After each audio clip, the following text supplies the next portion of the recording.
ओम श्री धन्वंतर्ये नमः।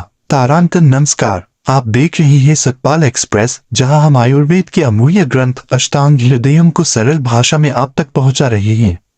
ये ग्रंथ आचार्य वाग्भट द्वारा रचित हैं, जो आयुर्वेद के 3 महान स्तंभों में से एक माने जाते हैं। आज हम आरंभ कर रहे हैं इसके पहले अध्याय सूत्र स्थान के प्रारंभिक 20 श्लोकों के साथ। आइए आरंभ करते हैं। अध्याय 1, आयुष काम्य अध्याय, दीर्घायु और उत्तम स्वास्थ्य की इच्छा रखने वालों के लिए। 1. संस्कृत। रागादयो दोषा न यस्य सन्ति स्थिरामत्यः समलोष्ट कांचनः आरोग्यमायु सुख प्रजाः पशून् लब्ध्वा च तस्यास्ति धरात्मजा गते। भावार्थ, जो व्यक्ति राग, द्वेष, क्रोध, लोभ जैसे मानसिक विकारों से मुक्त रहते हैं, जो मन और इंद्रियों पर नियंत्रण रखते हैं, वे ही सच्चे अर्थों में सुख, स्वास्थ्य, संतान, पशुधन और दीर्घायु को प्राप्त करते हैं, और अंत में उन्हें जीवन के बाद भी उत्तम गति मिलती है। सीख। इस श्लोक से असली रोग मन से शुरू होते हैं, जैसे राग, द्वेष, क्रोध, लालच। अगर हम मन पर नियंत्रण रखें तो शरीर पर भी नियंत्रण रहेगा। संयमित जीवन ही स्वस्थ जीवन की कुंजी है। श्लोक 2, संस्कृत। हिताहित सुख दुःखमायुस्तस्य हिताहितम मान्य च तच्यत्रोक्त आयुर्वेदः स उच्यते। भावार्थ, जो शास्त्र यह बताता है कि क्या हमारे लिए हितकारी है, क्या हितकारी, क्या सुखद है, क्या दुखद, क्या आयु को बढ़ाने वाला है और क्या घटाने वाला, और इसे नापने का मापदंड भी बताता है, उसे आयुर्वेद कहते हैं। सीख। इस श्लोक से आयुर्वेद केवल इलाज नहीं बल्कि पूरा जीवन शास्त्र है। ये हमें बताता है कि कैसे जीना चाहिए और क्या त्यागना चाहिए। जो व्यक्ति इस ज्ञान के अनुसार जीता है वही वास्तव में निरोग और दीर्घायु होता है।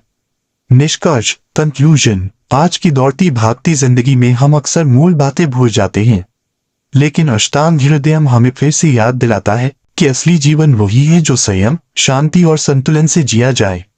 अगले भाग में हम श्लोक 3 और आगे के रहस्यों को जानेंगे। श्लोक 3, संस्कृत। त्रिविध आयु हीन मध्यम उत्तम च तत् तज्ज्ञः स्यादायुर्वेदविद। भावार्थ, आयु 3 प्रकार की होती है, हीन कम, मध्य मध्यम और उत्तम लंबी। जो व्यक्ति इनका भेद समझता है वही सच्चा आयुर्वेद का जानकार होता है। सीख। इस श्लोक से हर व्यक्ति के लिए एक जैसी आयु नहीं होती। किसी का शरीर और मन किस प्रकार की जीवनशैली को सहन कर सकता है, ये जानना ही असली ज्ञान है। वैद्य को यह समझना जरूरी है कि कौन किस आयु वर्ग में आता है। श्लोक 4, संस्कृत। चाक्षु श्रुतो हारित स्त्रियः पूर्व महर्षियः तेषा समासतो वाक्यान्यायुर्वेदे प्रवृत्ते। भावार्थ, चरक, सुश्रुत और हारित ये 3 प्राचीन महर्षि हैं, जिनके वचनों के आधार पर आयुर्वेद का विस्तार हुआ।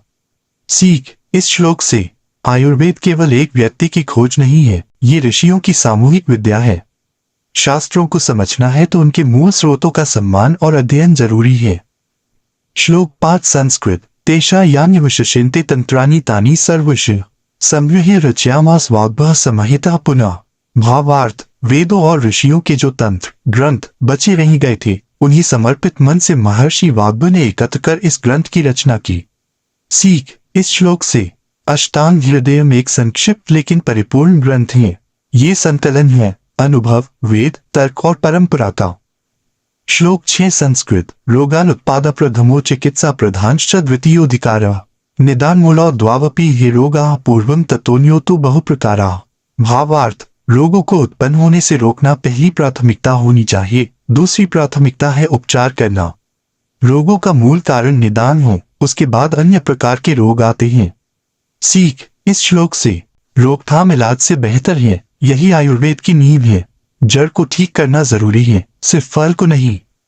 श्लोक 7, संस्कृत। हेतलिंगौषधज्ञम यः पश्यत्युपरपः ज्ञानोपेत विचक्षुनो तन बेश्चम प्रचक्षते।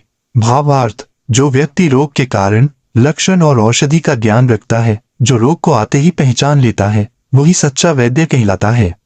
सीख। इस श्लोक से एक कुशल वैद्य को रोग का संपूर्ण ज्ञान होना चाहिए। समय पर रोग की पहचान करना ही सच्ची चिकित्सा है।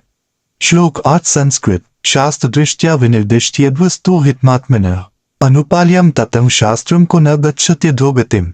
भावार्थ, जो बातें शास्त्र में आत्मा के हित के लिए बताई गई हैं, अगर उनका पालन नहीं किया गया तो व्यक्ति पतन को प्राप्त होता है।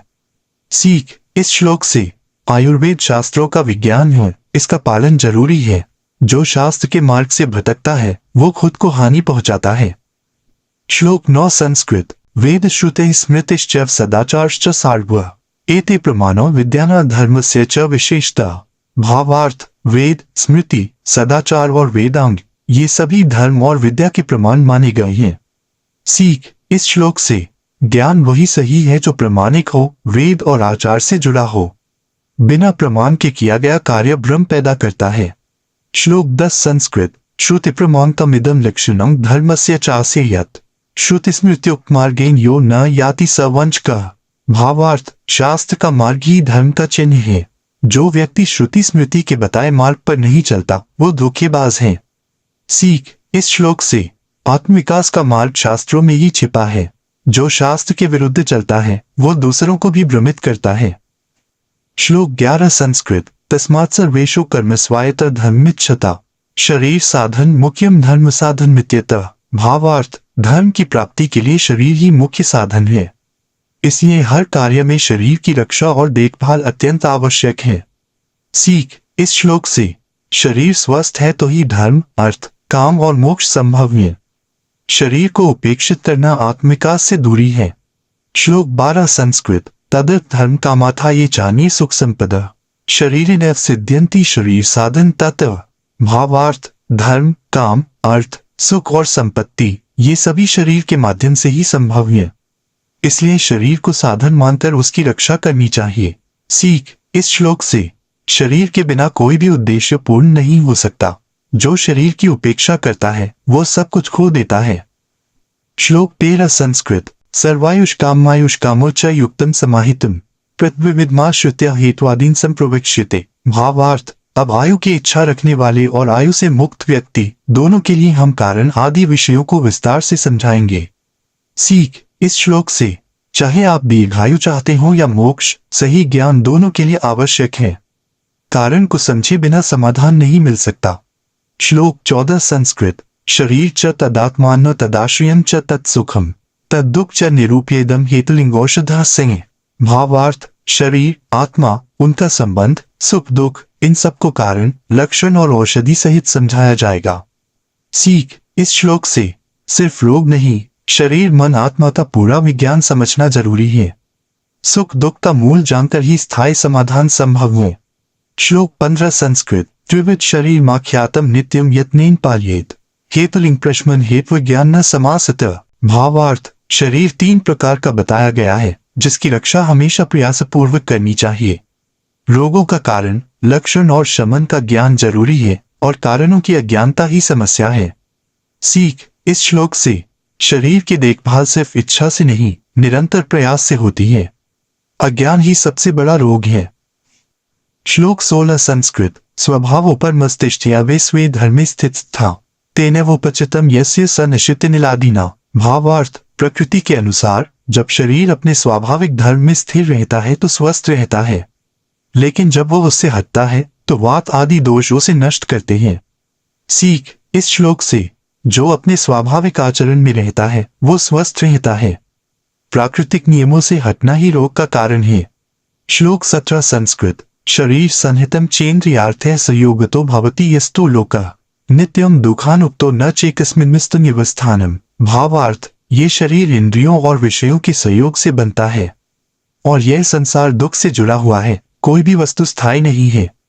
सीख। इस श्लोक से शरीर क्षणिक है और विषयों के पीछे भागना दुख को बुलाना है। स्थिरता आत्मज्ञान से आती है, विषयों से नहीं। श्लोक 18 संस्कृत। नित्यम दुखानुक्तोयम लोकः संयोगत्पि विवेकिना तो न दुख न सुख स्वस्वभावतः। भावार्थ, ये संसार दुखमय है, भले ही इंद्रियों से जुड़ा हो, लेकिन जो विवेकशील होते हैं वे सुख दुख से परे रहते हैं। सीख। इस श्लोक से विवेक ही मोक्ष का मार्ग है। सुख दुख बाहर नहीं, हमारे ज्ञान और दृष्टिकोण में है। श्लोक 19 संस्कृत। त्रिविध दुखम आख्यातम तदत्यंत निवृत्ति हेतुतत्वम निरूप्येत तदाभावाय योगित। भावार्थ, 3 प्रकार के दुख होते हैं और उनका स्थायी नाश करने के लिए कारण का सही ज्ञान और योग ही उपाय है। सीख। इस श्लोक से दुख का नाश तभी संभव है जब हम उसकी जड़ को समझे। योग और तत्व ज्ञान ही सच्चा उपचार है। श्लोक 20 संस्कृत हेतुरेव रोगाना जन्म हेतुरेथाग्निना निषेव्यते स युक्तेन तस्मात् सिद्धेन उत्तमा। भावार्थ, जिस प्रकार आग से खाना पकता है उसी प्रकार सही कारण और समय पर कार्य करने से रोगों का नाश होता है। सीख, इस श्लोक से कारण को जानना और उसे ठीक समय पर संभालना ही उपचार की सफलता है। बिना कारण जाने इलाज अधूरा है। ये थे अष्टांग हृदयम के पहले 20 श्लोक। अगर आप आयुर्वेद के इस अनमोल ज्ञान को गहराई से समझना चाहते हैं तो अगली वीडियो जरूर देखें। चैनल को सब्सक्राइब करें और बेल आइकन दबाएं ताकि अगली कड़ी आपसे मिस ना हो। धन्यवाद।